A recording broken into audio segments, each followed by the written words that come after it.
शनिदेव की हैं 8 पत्नियां, एक ने दिया था श्राप, इसलिए हमेशा झुकी रहती है न्याय की देवता की नजर। शनि देव को धर्मराज कहा जाता है। लोगों को उनके कर्मों के अनुसार शनि देव का शुभ फल मिलता है। यही कारण है कि हर व्यक्ति चाहता है कि उसकी कुंडली में शनि की स्थिति ठीक रहे और उसे शनि दोष से पीड़ित न होना पड़े। लेकिन क्या आप जानते हैं कि एक बार शनि देव को भी श्राप का भागी बनना पड़ा था। सूर्य देव के पुत्र भगवान शनि देव को न्याय और कर्मों का देवता माना जाता है। शनि ग्रह अशांत हो जाएं, तो जीवन में कष्टों का आगमन शुरू हो जाता है, क्योंकि इनको काफी गुस्सैल ग्रह बताया गया है। शनि किसी के भी जीवन में उथल पुथल मचा सकते हैं।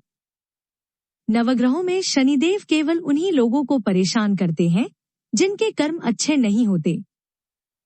जिन लोगों पर भगवान शनिदेव मेहरबान होते हैं, उसे धन धान्य से परिपूर्ण कर देते हैं। ज्योतिष शास्त्र के मुताबिक शनि देव एक ही राशि में 30 दिनों तक रहते हैं। हम शनि की पूजा करते हैं। शनि देव के बारे में तो बहुत सी बातें कहीं और सुनी जाती हैं, लेकिन शनि देव की पत्नी के बारे में बहुत कुछ नहीं कहा जाता है। क्या आपको पता है कि शनि देव की पत्नी कौन थी और किस तरह से उनका विवाह हुआ था? आइए धर्म शास्त्रों के मुताबिक हम जानने की कोशिश करते हैं कि शनिदेव का विवाह कब और कैसे हुआ था। धार्मिक मान्यता के अनुसार शनिवार का दिन उनको प्रसन्न करने के लिए विशेष महत्व रखता है। ऐसी भी मान्यता है कि अगर शनिवार के दिन शनिदेव के साथ ही उनकी 8 पत्नियों के नाम का जाप कर ले, तो जीवन के बड़े से बड़े संकट भी टल जाते हैं। धर्म शास्त्रों में कहा गया है कि जो भी व्यक्ति शनिदेव की पत्नियों का नाम जाप करता है, उस पर भी शनिदेव अपनी कृपा बरसाते हैं।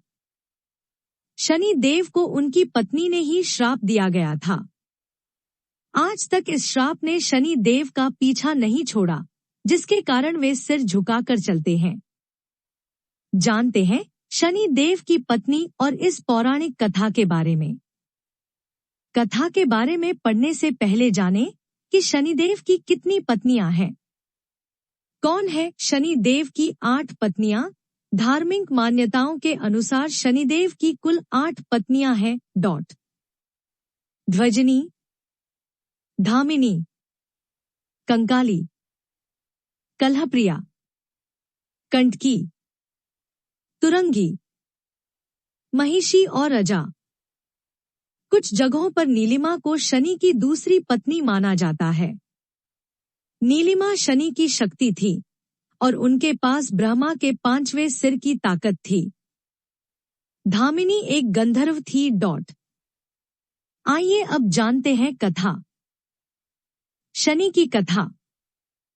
वेद पुराणों में भी शनि देव की कथा का जिक्र मिलता है। ब्रह्म पुराण के अनुसार शनि देव श्री कृष्ण के बहुत बड़े भक्त थे। वह अपना ज्यादातर समय श्री कृष्ण की उपासना में ही बिताते थे। एक बार की बात है जब शनि देव की पत्नी को संतान पाने की इच्छा हुई। वह शनि देव के पास पहुंची, लेकिन शनि देव कृष्ण भक्ति में रमे हुए थे। पत्नी के कोशिशों के बाद भी शनि देव का ध्यान भंग नहीं हुआ। कोशिशों के बाद भी ध्यान भंग न हुआ तो शनि देव की पत्नी को गुस्सा आ गया और उन्होंने क्रोध में ही शनि देव को श्राप दे दिया। पत्नी ने श्राप देते हुए कहा कि आज के बाद जिस व्यक्ति पर शनि देव की दृष्टि पड़ेगी वह तबाह हो जाएगा। जब शनि देव ध्यान से जागे तो उन्हें अपनी भूल का आभास हुआ। पत्नी से क्षमा भी मांगी, लेकिन शनि देव की पत्नी के पास श्राप को निष्फल करने की कोई शक्ति नहीं थी। इसी घटना के बाद से शनि देव अपना सिर नीचे करके चलने लगे, जिससे उनकी दृष्टि से किसी का बिना बात के विनाश न हो। शनिवार को इन बातों का रखें ध्यान। भगवान शनि के कोप से बचने के लिए सूर्योदय से पहले उठकर व्रत रखने का संकल्प लें। शनिवार के दिन उनकी प्रतिमा पर काले तिल और तेल को चढ़ाएं। शनिवार को लोहा या लोहे से बनी चीजों को खरीदने से बचें। इस दिन सरसों का तेल भी नहीं खरीदा जाता है। गरीबों और बेसहारा लोगों की मदद करें। इससे शनिदेव खुश होते हैं और अपनी कृपा दृष्टि बनाए रखते हैं। बोलो शनिदेव महाराज की जय। ऐसी कहानियां और कथाएं सुनने के लिए हमारे चैनल को सब्सक्राइब और शेयर करें। धन्यवाद। नमस्कार।